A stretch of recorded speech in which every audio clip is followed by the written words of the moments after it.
In today's show, we give an update on one F-rated scam bookie, another sportsbook that owes its players over $1.2 million, and more.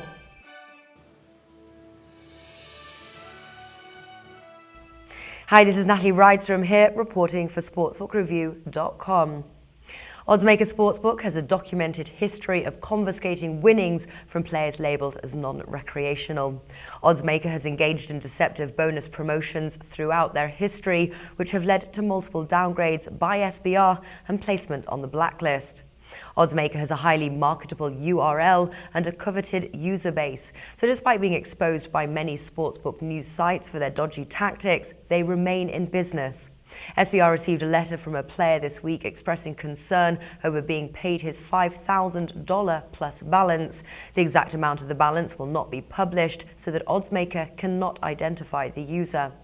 Sportsbook Review advised the player to request his payout as normal and to report his feedback. Oddsmaker has shown in the past that large winners are flagged and mistreated, as was the case in the infamous $45,000 winnings confiscation, which was eventually resolved as a partial settlement.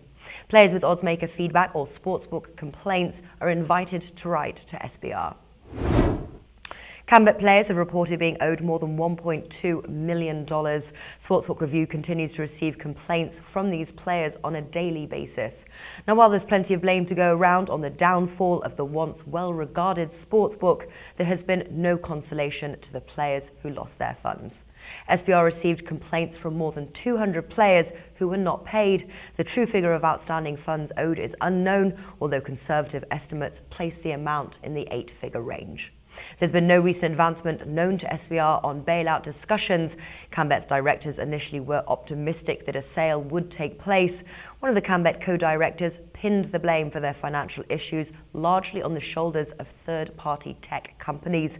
These companies allegedly allowed thousands of unearned bonuses to be credited to players, as well as allowed the withdrawal of winnings, which were said to be losses. Canbet did absolve their in-house IT employees of blame for the situation, although the obvious poor bookkeeping is apparent. Now, whatever the case, Canbet did not keep players' funds in escrow and certainly mismanaged its available assets, causing the closure of the sportsbook. SBR will update any new developments as they occur. Players who wish to share their frustration on the Canbet closure are encouraged to participate in the ongoing Canbet discussion at SBR Forum. A Betcast.com player has submitted a complaint.